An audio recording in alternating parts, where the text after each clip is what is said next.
Finding the right private investigator can be a very daunting and a very frustrating event. The first thing I would suggest for anyone looking to hire a PI is to make a list of the reasons that you need to hire a professional investigator. An example for your list for a case where you think your spouse is cheating might look something like this. He comes home late on certain nights.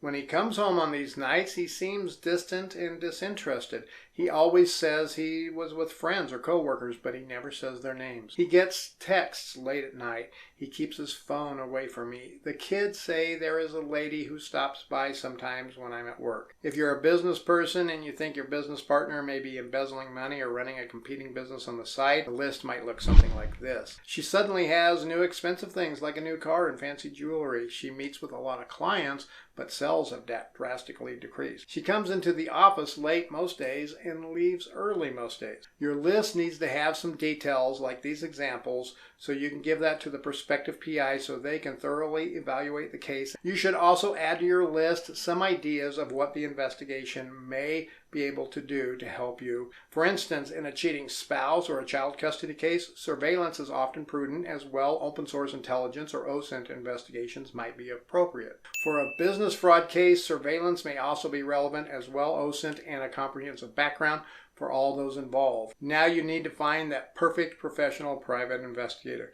The next step for you is to prepare yourself. You need to talk to 3 to 5 potential investigators. When talking to private investigators, keep in mind their primary goal is to close the sale. Your job, though, is not to find the PI the quickest, but to find the one that is the best fit for your needs. Finding the right one the first time is your highest priority. Now you need to sit down in a quiet place away from distractions and get on the internet and start your search. For most cases, I suggest you start with your state Private Investigators Association. One thing you need to keep in mind, there's no PI that truly does everything. Now you need to pick at least 5 PIs or firms to look at. Jot down their names, their investigative specialties that fit your needs, their phone numbers, and their websites. For each of these PIs, you should review their website and see if it is professional and speaks to handling your type of case. You also want to check with your state licensing authority and make sure they are licensed as required and their license is in good standing, and if they have any complaints that have been filed against them. You should also do an internet search for them to see if there are any news stories about them and look at online reviews. From your research, you should now be able to make a list from 1 to 5. If any of them just came across in your research as a definite no, then scratch them off your list now. You should now start calling the PIs, starting with number 1 and then go on down the list. If you have to leave a message, and many times you will have to leave a message as most PIs are working on other cases, make note of the time that you left the message. I would suggest your message be brief, but give enough detail so they have a good idea of your needs. Something like, "Hi, my name is John. I wanted to talk to you about conducting a fraud investigation for our company. We think we might have an issue with one of the managers that's stealing items or possibly money. Please call me at your earliest convenience." If you have not heard back from them in, say, 24 hours, I would suggest that they get scratched off your list as well. When you speak with the private investigators, you need to give them as much detail as you can without specifics like people's names, addresses, etc., so they can evaluate your particular situation. You should take note of the things and questions that the PIs ask you. Do they seem to be listening? Do they come up with potential solutions for your case, or do they just throw out some generic quote? If they reiterate things that you said, that's a good sign. It shows that they are listening and trying to ensure that they understand. If they just listen and when you're done talking, they just say, "We can start that investigation for X dollars," they may not be the best fit for you. Every case a PI takes should have its own investigative plan. Yes, there are a lot of similarities, but there are a lot of specifics for each case too.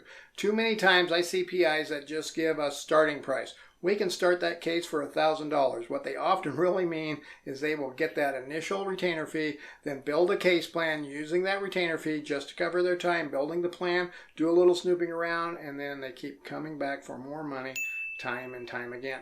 Your best bet is a professional investigator that can give you a good idea of what the entire investigation will cost and will entail, or at the very least what a starting point really looks like. For instance, a fraud case may be initiated with, let's say, a $2,500 retainer. That will include comprehensive backgrounds on the two individuals in question, 3 days of surveillance, report time, and other research. And after that, dependent on our findings, we may need to discuss further investigation as necessary. Make note of what they offer and don't make that decision on the fly. You want to discuss this with other potential PIs, and then you may need to go back for follow-up questions. One of the most important pieces of information you should get from them while interviewing them is what type of insurance do they have and what type of bond do they have.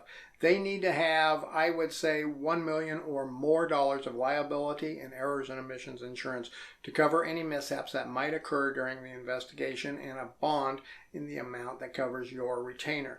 The bond really protects you, the consumer, if they run off with your retainer and never do any work. You can then go after that bond. You then should use all the information from each one of the PIs, formulate a list of follow-up questions, and call each one back and ask them those follow-up questions. Now you should have a good idea what each of them has to offer, and hopefully you can narrow it down to 2 to 3 PIs.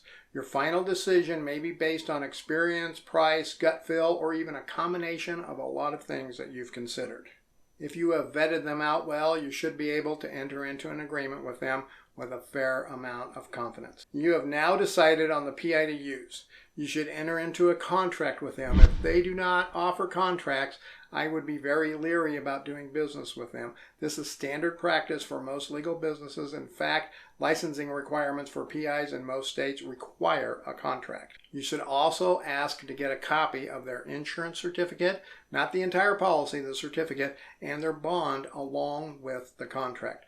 Go over the contract in depth and write down notes and questions. If needed, have an attorney or an accountant go over it with you, or at least a friend who understands a little bit about legalese. You may not have the ability to make changes to the contract, but you can always ask for changes, and you need to know the details of the contract well before signing it. Once signed, make sure you get a signed contract from them as well. You should expect to see things in the contract like the hourly rates, how your money is going to be spent, summary details of the investigation, reporting expectations, cancellation clause. If you want to cancel, you want to be able to get out of it, and other legal matters. During the investigation, you should be able to get progress updates as well, so you want to discuss this with the PI. After the investigation, you should get a report of findings along with video, photo, or other evidence that's gathered within a reasonable time frame, I would say 48 hours. You should discuss this with the private investigator so you know what to expect. You need to keep in mind your professional private investigator is a finder of the fact. They cannot make things happen throughout the course of their investigation. What they do is they investigate the matter at hand, they report the findings as well. They cannot guarantee results of the investigation other than they will work diligently and report what they have discovered.